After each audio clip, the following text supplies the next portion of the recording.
నమః ఈరోజు ఈ ప్రెస్ మీట్కి కారణం గత రాత్రి 12వ తేదీ రాత్రి మన దేవస్థానం నందు కళ్యాణకట్ట ప్రాంతంలో 6:30 నుంచి 7:35 మధ్యలో ఒక గుర్తు తెలియని వ్యక్తులు బ్యాగులు తీసుకొని వెళ్తుంటే మా నైట్ వాచ్మెన్ సిబ్బంది వాళ్ళని ప్రశ్నించారు. మీరు ఎవరు అని ప్రశ్నించగా దేవస్థానం క్లోజ్ అయింది కదా 7 గంటలకి, మీరు 7:30కి ఈ టైంలో ఇక్కడ ఎందుకు తిరుగుతున్నారంటే వాళ్ళు ఒక రకంగా భయాందోళనకు గురై వాళ్ళ దగ్గర ఉన్న బ్యాగులు కింద పడేసేసి పారిపోయారు బాగులో నుంచి.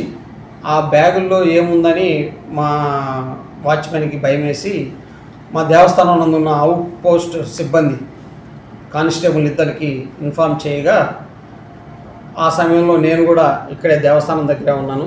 ముగ్గురం వెళ్ళి చూడగా దాంట్లో ఒక బ్యాగు ఖాళీ బ్యాగ్ ఉంది, ఇంకొక బ్యాగులో తలనీలాలు లేడీస్ తలనీలాలన్నీ కూడా బాగా సర్దుకొని బ్యాగ్ నిండా ఉన్నాయి.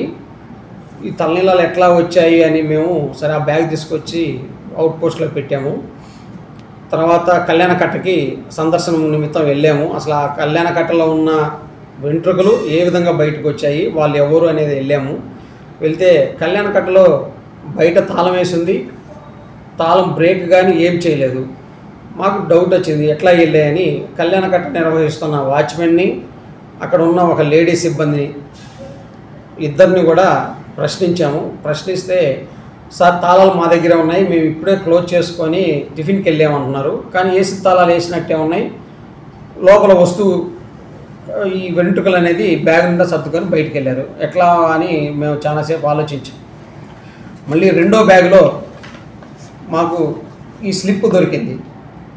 ఈ స్లిప్పు ఈ కవరు తీరా వెరిఫై చేస్తే ఈ స్లిప్పులో మోహన్ రాజ్ అనే వ్యక్తి అదే రోజు మార్నింగ్ తలకోన సిద్ధేశ్వర స్వామి దేవస్థానంలో 4 లక్షల తల వెంట్రుకలకి రసీదు రాసి ఉన్నాడు.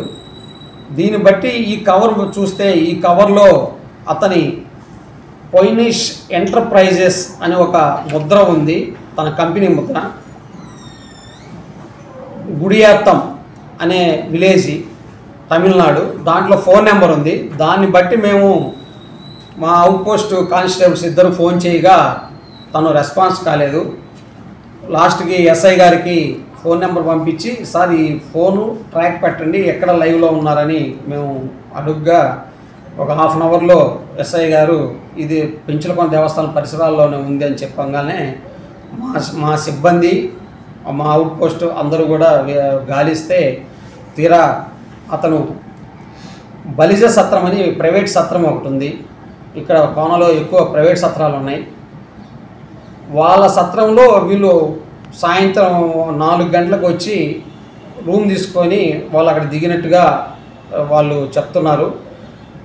దాన్ని బట్టి వాళ్ళ ముగ్గురిని, ఒక లేడీ కూడా ఉంది దాంట్లో, అందరినీ తీసుకొచ్చి అవుట్ పోస్ట్లో రాత్రి అంతా ఉంచి ఉదయాన్నే రాపూరు పోలీస్ స్టేషన్కి పంపించడం జరిగింది.